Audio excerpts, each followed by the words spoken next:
A new poll shows a three-way tie for first place in Iowa between Senator Bernie Sanders, former Vice President Joe Biden, and former Mayor Pete Buttigieg. According to the latest CBS YouGov poll, Sanders, Biden, and Buttigieg are all tied at 23% in the early primary state. Senator Elizabeth Warren follows with 16% of support, down 2 points. Senator Amy Klobuchar rounds out the top five at 7%, also up 2.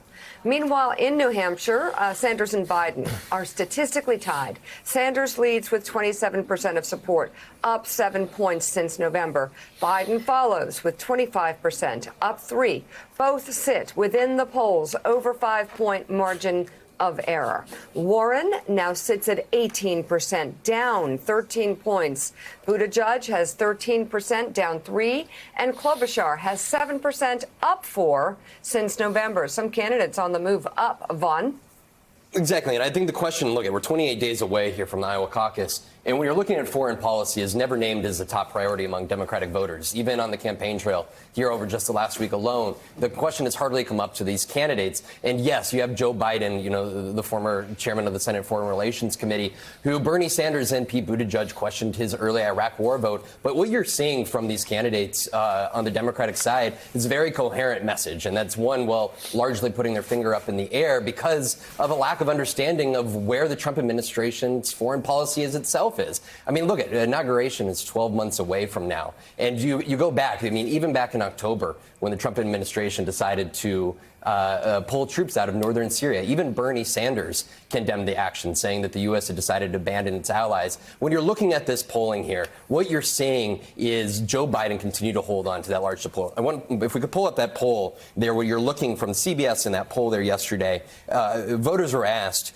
who do you think has the best chance essentially to beat Donald Trump? And the folks, they said that 87% of Democratic primary voters think Joe Biden could beat Donald Trump. When you're looking at the rest of the numbers, there's a significant drop-off. And what you've continued to see over the last year is the top priority for Democrats is beating Donald Trump. There's a second poll here. And so what you see in Iowa, an incredibly large share of the Democratic electorate thinking that Joe Biden is the best position to beat Donald Trump. At the same time, there's frankly little enthusiasm for his candidacy. You see there, among the folks that say that these candidates are their top choice, Joe Biden, 49% of folks that named Joe Biden as their top choice say that they're enthusiastic about supporting him. And that's where you see, on the contrary, 67% of the folks that say Bernie Sanders is their top choice say that they are enthusiastic about that. And that's why where you see Bernie Sanders leading in New Hampshire and tied essentially there in Iowa, what you're seeing out of a Bernie Sanders candidacy is one that goes not only among folks that like Elizabeth Warren, but also if you look at the polling,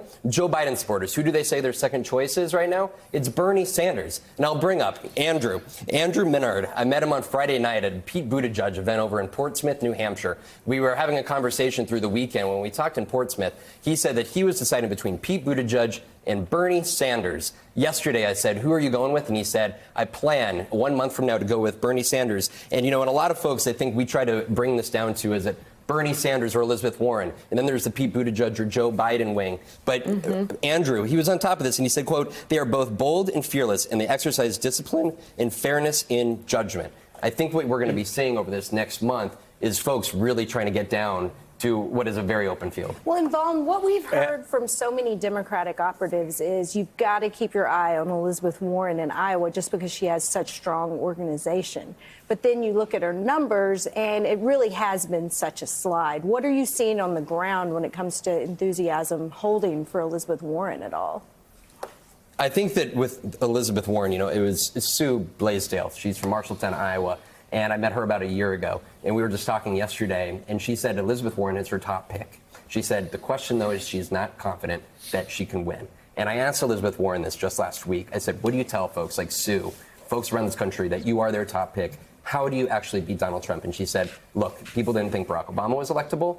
People didn't think Donald Trump was electable. Big, bold change is what got them into office, and she has to close the deal. She's been in this race for more than a year. She's got 28 days left. And right now, the reality is that folks like Sue are not convinced of that right now. You know, John Heilemann, I look at these numbers out of Iowa and New Hampshire, and correct me if I'm wrong, please do. It seems to me that Joe Biden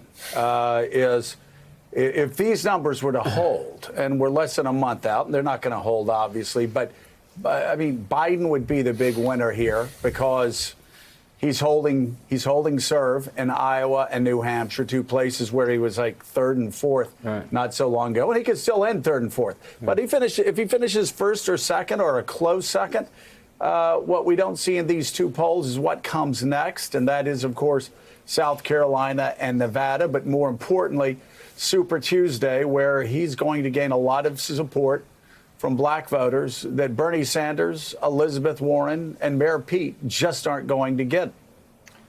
Right. Well, we'll see, Joe. I mean, one of the things that's a big question for Joe Biden is down the path is his ability financially. Although he had a good 4th quarter, his ability financially to compete in these big, huge multi-state Tuesdays, the 3 of them that play out in March, where a vast number of Democratic delegates are going to get allocated. As you know, the schedule this year after South Carolina on the last Saturday of February, Super Tuesday is just 3 days later, and it's literally the biggest delegate trove of the entire competition. So one of the questions that's facing all these candidates, the ones in the top tier, is who has the money to be able to be running in the early states while also putting money into those big states like California and Texas down the line. That's one place where Biden has a little bit of a disadvantage. But I totally agree with you about one really important thing, which is we are now in 2020. Welcome to it.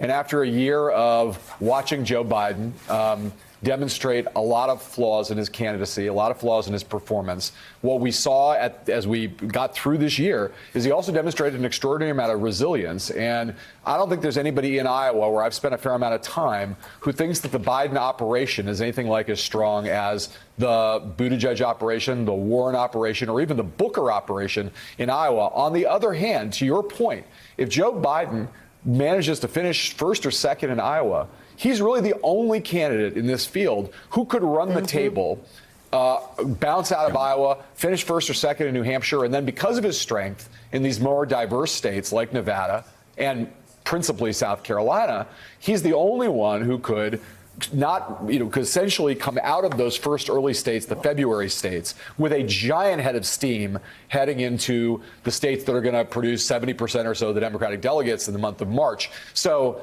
the fact that Biden, who a month ago, 2 months ago, people on the ground in Iowa said he could finish 4th or 5th, the fact that he's now in a 3-way tie for 1st, if you believe this poll, and I would like to see some more polling. We've been very thin on the ground in polling in Iowa and New Hampshire in the last month or so. So I'd like to see some more polling to confirm the CBS YouGov poll. But if that poll is confirmed by other polling, the fact that Biden could win Iowa right now was unthinkable to people 2 months ago, and it puts him in an incredibly strong position, again, if the poll is accurate, going into the caucuses less than a month away.